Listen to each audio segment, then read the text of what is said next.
Bringing Jonathan Turley, constitutional law attorney, George Washington University law professor, and a Fox News contributor. Jonathan, great to have you with us. You know, I thought it was interesting when Letitia James they shouted the question at her. So what do you think, about him coming up with this bond to move forward to the appeals court? And suddenly, the woman who's had quite a bit to say over the course of this process, including that she was going to get him if she was elected, Zippo, she had nothing to say, Jonathan. Is she worried that this case might fall apart on appeal? Well, she should be, because the best hope she had is that he would not be able to come up with a bond and she could seize the property. Because this opinion, in my view, is vacuous. I mean, if you look at this opinion at how he came up with this astronomical number, there really is nothing there. I mean, he's speculating that maybe these banks could have asked for a higher interest rate. That's not so clear. These banks were saying that this was a whale of a client. They wanted more business with him. The Trump organization was notorious for getting good deals from banks at considerable pressure on them. So it's not a convincing figure in any respect. So my guess is it could be substantially reduced. It could also find its way to the Supreme Court because it's so large that I think it raises serious constitutional questions. Yeah, the Constitution protects against exorbitant fines that are out of line with the underlying finding by the court or by a jury. I want to ask you about this Judge Merchan issue and whether or not you think that the former president has been out of line with what he said about her daughter. Because if you watch some of the other channels, you don't get a whole lot of information about the background on all of this. And here's what he said in his Truth Social post, the former president. He says, Judge Merchan, a very distinguished looking man, nevertheless a true and certified Trump hater. He goes on to say his daughter is a senior executive at a liberal Democrat firm that works for Adam, Shifty Schiff, the DNC, a PAC, and even crooked Joe Biden. So he's saying that he's going after her because she presents a conflict of interest for her father's case. Where do you come down on this, Jonathan? Well, first of all, I have been critical of gag rules for decades. I think they do have free speech implications, but we've never seen anything like this. I mean, you've got prosecutors that delayed bringing cases until just before an election, judges who are putting the pedal to the metal to make sure they can have trials before the election, and now you have this imposition of a gag order.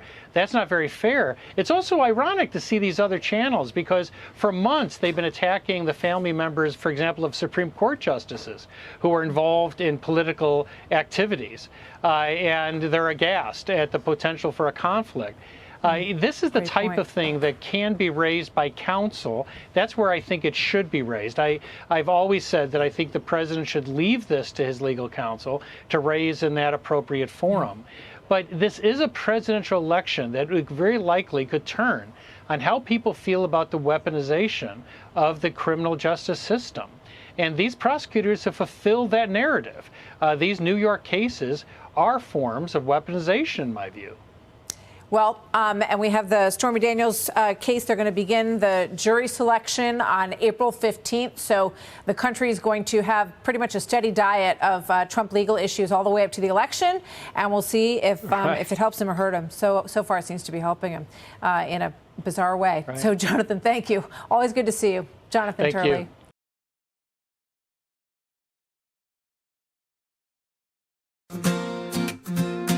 In the soft embrace of morning light, rocky and yet hopeful inside, a whisper of promise, a sense so sweet, reviving energy with every heartbeat.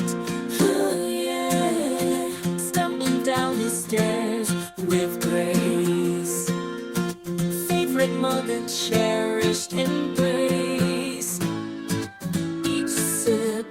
A dance of enchantment, caffeine's elixir, a daily enchantment. Coffee in the morning, my lifeline, guiding through life's chaotic design, finding every sip of morning zest. In that brew, I find my best.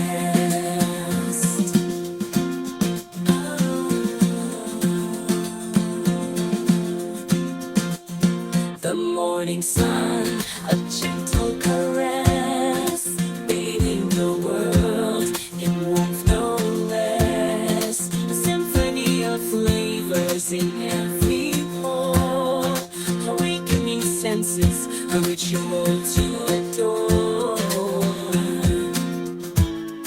The kitchen hums a quiet tune as dreams unfold not too soon. Pouring the elixir, stories take flight. In the world of coffee, my spirit aligns. I'm a cradled, a vessel of tales. Each sip, a dialogue as morning unveils. Bitterness, a new world of tales. As the day unfolds, a caffeinated tale in morning symphony, where moments prevail. Coffee, my companion in the sunrise quest. In the ritual morning, my eternal zest. The world awakens, a canvas so bright. In the palette of dawn, a captivating sight. A dance of flavors, a morning trance. In the world of coffee, life's sweet romance.